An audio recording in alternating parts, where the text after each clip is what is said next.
ಬಣ್ಣ ಬಟ್ಟೆಯ ಈಗೇನೋ ನಾವು ಇದು ಮಾಡಿದ್ವಿ, ಒಂದು ಭಾಗ ಇದೆ ಅಷ್ಟೇ. This is just one part. ನಾನು ಹೇಳಿದರೆ ಕಲಾಲೋಕ ಇಂಟರ್ನ್ಯಾಷನಲ್ ಪ್ಯಾಕಿಂಗ್, ಮೊನ್ನೆ ಗ್ಲೋಬಲ್ ಇನ್ವೆಸ್ಟರ್ಸ್ ಮೀಟ್ ಆದಾಗ ನಾವೆಲ್ಲ ಇಂಟರ್ನ್ಯಾಷನಲ್ ಪ್ಯಾಕಿಂಗ್ ಇದ್ದದನ್ನು ಕರ್ನಾಟಕದ ಪ್ರಾಡಕ್ಟ್ಸನ್ನೇ ಎಲ್ಲ ಕಡೆ ಕೊಟ್ಟಿದ್ದೀವಿ. ಆ ಇಂಟರ್ನ್ಯಾಷನಲ್ ಪ್ಯಾಕೇಜ್ ಕೂಡ ನಾಳೆ ಒಂದ್ಸಲ ನೀವು ಎಲ್ಲ ತೋರಿಸಿ. ಸೊ ಹೀಗಾಗಿ ಇದರಲ್ಲಿ ಯಾರೂ ತಪ್ಪು ತಿಳ್ಕೊಳ್ಳುವಂಥದ್ದು ಆಗಬಾರ್ದು. ಇದು ಬಿಸ್ನೆಸ್, ಇದು ಬಿಸ್ನೆಸ್ನಲ್ಲಿ ನಾವು ಗ್ರೋತ್ ಆಗಬೇಕಾಗಿದೆ. ಪ್ಯಾನ್ ಇಂಡಿಯಾ ಅಪೀಲ್ ಅಷ್ಟೇ ಅಲ್ಲ, ಇಂಟರ್ನ್ಯಾಷನಲ್ ಮಟ್ಟಕ್ಕೂ ನಾವು ಹೋಗಬೇಕಾಗಿದೆ. ಅದು ಒಯ್ಯುವಂಥ ಒಂದು ತಯಾರಿಯಿಂದ ಒಂದು ಪ್ರೊಲಾಂಗ್ ಸ್ಟ್ರಾಟಜಿ ಇದೆ ನಮ್ಮದು. ಆ ಸ್ಟ್ರಾಟಜಿದ ಒಂದು ಭಾಗ ಅಷ್ಟೇ, ಒಂದು ಸಣ್ಣ ಭಾಗ ಅದು. ಹೀಗಾಗಿ ಇದನ್ನು ತಿಳಿಯೋದು ಇವತ್ತು ಇದನ್ನು ಕಾಂಟ್ರವರ್ಸಿ ಮಾಡುವಂಥ ಅವಶ್ಯಕತೆ ಇಲ್ಲ. ಕನ್ನಡದ ಬಗ್ಗೆ, ಕನ್ನಡದ ಅಸ್ಮಿತೆ ಬಗ್ಗೆ ಹೆಮ್ಮೆ ಇರುವಂಥದ್ದು ನಾವು. ಕನ್ನಡದ ಪ್ರಾಡಕ್ಟ್ ನಾಳೆ ನಾವು ಬರೀ ಮೈಸೂರು ಸ್ಯಾಂಡಲ್ ಬರೀ ಕರ್ನಾಟಕಕ್ಕೆ ಅಷ್ಟೇ ಇರಲಿ, ಕರ್ನಾಟಕ ಜನ ಅಷ್ಟೇ ಉಪಯೋಗಿಸಿದ್ರೆ ನಮ್ದು ಎಷ್ಟು ಬರ್ತದೆ ಅಂದಾಗ 18%. ಎಷ್ಟಾಗುತ್ತೆ? 320 ಕೋಟಿ ರೂಪಾಯಿ ಬೆಳಿಬೇಕಾ ಬೇಡ? ಬೇರೆ ರಾಜ್ಯ, ಬೇರೆ ದೇಶದಲ್ಲಿ ಹೋಗ್ಬೇಕು, ಗಲ್ಫ್ಗೆ ಹೋಗ್ಬೇಕು, ಯುರೋಪಿಯನ್ಗೆ ಹೋಗ್ಬೇಕು. ಯುರೋಪಿಯನ್ ರಾಷ್ಟ್ರಕ್ಕೆ ಹೋಗ್ತದೆ ಅಂತೇಳಿ ನಾವು ಜಾಸ್ಮಿನ್ ಸೋಪನ್ನು ಕೂಡ ಅಂತಾರಾಷ್ಟ್ರೀಯ ಜಾಸ್ಮಿನ್ ಸೋಪನ್ನು ಮಾಡಿಸಿದ್ದೀವಿ. ಈಗ ಪರ್ಫ್ಯೂಮ್ಸ್ ಮಾಡ್ತಾ ಇದ್ದೀವಿ. ಈಗ ಟ್ರಯಲ್ ಆಗಿ ನಾನೇ ಕನೌಜಿಗೆ ಕಳಿಸಿದ್ದೆ. ಕನೌಜು ಪರ್ಫ್ಯೂಮ್ ಕ್ಯಾಪಿಟಲ್ ಆಫ್ ಇಂಡಿಯಾ. ಅಲ್ಲೆಲ್ಲ ಹಳೇ 10,000 ವರ್ಷದ ಹಿಂದಿನ ಒಂದು ಇದರಿಂದ ತುಂಬ ಸ್ವಲ್ಪ ಪರ್ಫ್ಯೂಮ್ಸ್ ಎಲ್ಲ ಈಗ ತಯಾರು ಮಾಡ್ತಾರೆ. ಆ ಪರ್ಫ್ಯೂಮ್ಸ್ಗೂ ಕೂಡ ಇದು ಮಾಡ್ತಾ ಇದ್ದೀವಿ. ಹೀಗೆ ಡೈವರ್ಸಿಫೈ ಮಾಡಿದ್ವಿ, 23 ಪ್ರೊಡಕ್ಷನ್ ಮಾಡಿದ್ವಿ. ಹೀಗೆ ನಾವು ಇದನ್ನು GST ನಾನು ಕರ್ನಾಟಕ ರಾಜ್ಯದ ಜನತೆಗೆ ಹೇಳ್ತೇನೆ. ಕರ್ನಾಟಕದ ಸಿನಿಮಾ ತಾರೆಯರು ಏನಿದ್ದಾರೆ, ಕಲಾವಿದರ ಬಗ್ಗೆ ನಮ್ಮದು ಅಪಾರವಾದ ಗೌರವ ಇದೆ.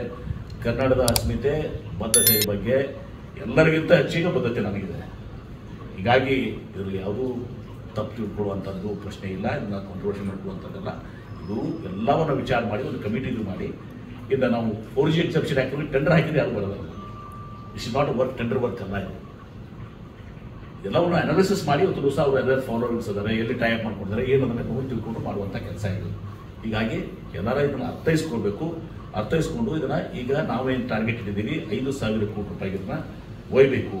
ಆ ದಿಶೆಯಲ್ಲಿ ನಾವಿದ್ದೀವಿ. ಎಲ್ಲರಿಗೂ ಕೂಡ ಕನ್ನಡ ಸಂಘಟನೆಗಳಿರ್ಬೋದು, ಕನ್ನಡದ ಕಲಾವಿದರಿರ್ಬೋದು, ನಿಮ್ಮ ಬಗ್ಗೆ ನಮಗೆ ಅಪಾರವಾದಂಥ ಗೌರವ ಇದೆ. ಕನ್ನಡದ ಅಸ್ಮಿತೆ ಬಗ್ಗೆ ನಮಗೆ ಅಪಾರವಾದಂಥ ಬದ್ಧತೆ ಇದೆ, ಗೌರವ ಇದೆ. ಇದು ಬಿಸ್ನೆಸ್ಸು, ಟ್ರೇಡು. ಹೀಗಾಗಿ ಇದನ್ನು ನಾವು pan India appeal, pan world ಅಪೀಲ್ಗೆ ನಾವು ಹೋಗಬೇಕಾಗ್ತದೆ. ಆ ದಿಶೆಯಲ್ಲಿ ಇಂಥ ಹೆಜ್ಜೆಗಳನ್ನ ನಾವು ಇರಬೇಕಾಗ್ತದೆ. ಒಂದು ಪ್ರೊಲಾಂಗ್ ಸ್ಟ್ರಾಟಜಿ ಏನಿದೆ, ಒಂದು ದೀರ್ಘಕಾಲದ ಒಂದು ಸ್ಟ್ರಾಟಜಿದ ಭಾಗ ಒಂದು ಇದು ಅಂತ ತಿಳ್ಕೊಂಡು ಇವತ್ತು ಸಹ ಇದೆಲ್ಲವನ್ನು ಅವ್ರು ಯಾರು ಇದಕ್ಕೆ ಒಪ್ಕೊಂಡಿದ್ದಾರೆ, ಯಾರು ಬೇರೆ ಕಡೆ ಸೈನ್ ಮಾಡಿದ್ದಾರೆ, ಅವೈಲಬಿಲಿಟಿ ಇದೆ, ಎಲ್ಲವನ್ನು ವಿಚಾರ ಮಾಡಿಕೊಂಡು ಇದನ್ನು ಹೆಜ್ಜೆಯನ್ನು ಇಟ್ಟಿದ್ದೀವಿ. ಇದರ ಅರ್ಥ ಕನ್ನಡದ ಯಾರು ಕಲಾವಿದರಿಲ್ಲ, ಅವರಿಗೆ ಅಗೌರವ ತೋರಿಸಬೇಕು ಅಂತ ಇಂಥ ಭಾವನೆಗಳು, ಕ್ಷುಲ್ಲಕ ಭಾವನೆಗಳು ಇವತ್ತು ದಿವಸ ನನಗಾಗಲಿ, ನಮ್ಮ MD ಅವರಾಗಲಿ, ನಮ್ಮ ಚೇರ್ಮನ್ CS ನಾಡಗೌಡರಾಗಲಿ ಯಾರಿಗೂ ಕೂಡ ನಮಗೆ ಯಾವುದೂ ಕೂಡ ಇಲ್ಲ. ಅದಕ್ಕೆ ಎಲ್ಲರೂ ಕೂಡಿಸಿ ಮತ್ತೆ ಈ ಗತವೈಭವ ಏನಿತ್ತು ಮೈಸೂರು ಸ್ಯಾಂಡಲು, ಆ ಗತವೈಭವ ಅದನ್ನು ಇಂಟರ್ನ್ಯಾಷನಲ್ ಬ್ರ್ಯಾಂಡ್, ಬರೀ ನ್ಯಾಷನಲ್ ಬ್ರ್ಯಾಂಡ್ ಅಲ್ಲ, ಇದನ್ನು ಅಂತಾರಾಷ್ಟ್ರೀಯ ಬ್ರ್ಯಾಂಡ್ ಮಾಡಲಿಕ್ಕೆ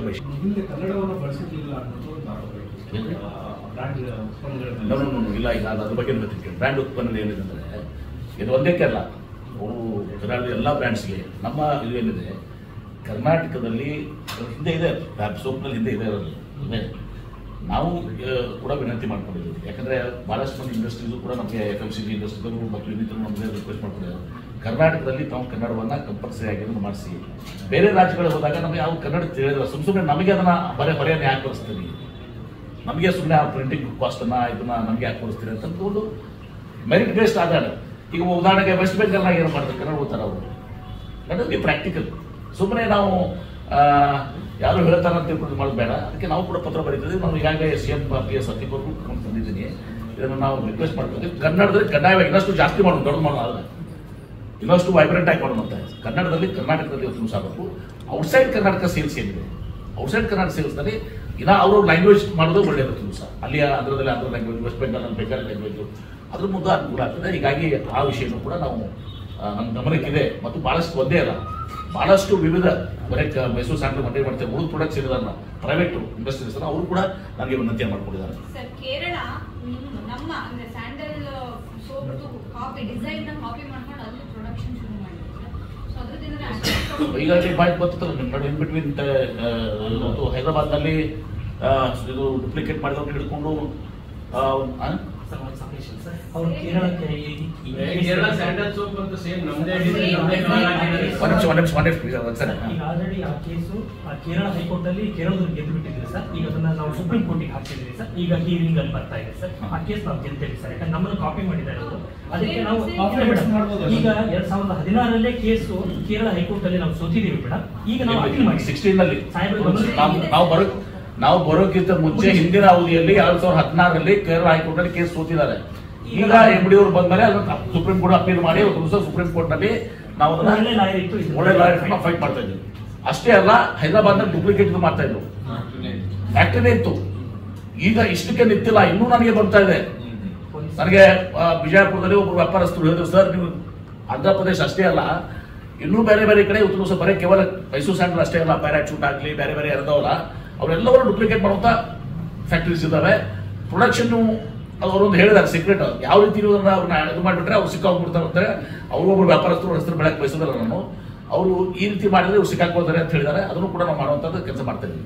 ಈ ಮೊದಲು ಈ ಪ್ರಪೋಸಲ್ ನ ಆರ್ಥಿಕ ಇಲಾಖೆ ವಾಪಸ್ ಕಳಿಸಿತ್ತು ಅಲ್ಲ, ಏನಕ್ಕೆ ಮತ್ತೆ ನೀವು ಎರಡನೇ ಪ್ರಪೋಸಲ್ ಏನಂತ ಅದು ಅವರು ಕ್ವರೀಸ್ ಕೇಳಿದ್ರು, ಕೆಲವೊಂದು ಕ್ವರೀಸ್ ಅನ್ನ ಕೇಳಿದ್ರು, ಕ್ವರೀಸ್ ಅನ್ನ ಅಡ್ರೆಸ್ ಮಾಡಿ ಕಳಿಸಿ ಹೇಳ್ಬೋದು. ಏನ್ ಕ್ವರೀಸ್ ಏನು ಏನಿಲ್ಲ ಕಣ್ರಿ, ಇದಕ್ಕೆ ಏನ್ ಡಾಟಾ ಬೇಸ್ ಇದೆ ಅನ್ನೋದನ್ನ ಆ ಡಾಟಾ ಬೇಸ್ ನಾವು ಅವ್ರಿಗೆಲ್ಲ ಸಬ್ಮಿಟ್ ಮಾಡಿದಾಗ ಅವರೆಲ್ಲ ಕನ್ವಿನ್ಸ್ ಆಗಿ ಡಾಟಾ ಬೇಸ್ ಎಷ್ಟು ಫಾಲೋವರ್ಸ್ ಇದ್ದಾರೆ, ಏನಿದ್ದಾರೆ, ಮತ್ತು ಯಾರು ಬೇರೆ ಯಾರು ಟ್ರಾನ್ಸ್ಪರೆನ್ಸಿ ನೀವು ಯಾರು ಕೂಡ ಯಾರು ಇದು ಮಾಡಿದ್ದೀರಾ ಅಂತ ಎಲ್ಲಾನು ಕೂಡ ಮಾಡಿ. ಅಲ್ಲಿ ರಜನಿಕಾಂತ್ ಅಂತ ಹೇಳಿದ್ನಲ್ಲ, ಹಿಂದೂಸ್ತಾನ್ ಲಿವರ್ ನಲ್ಲಿ MD ಆಗಿ 18 ವರ್ಷ ಕೆಲಸ ಮಾಡಿದ್ರು ಒಬ್ಬರು ಅಡ್ವೈಸರ್, ಅವ್ರ ನೇತೃತ್ವದಲ್ಲಿ ಇದೆಲ್ಲರೂ ಪ್ರೋಲಾಗ್ ಸ್ಟ್ರಾಟಜಿ ಆಗ್ತದೆ.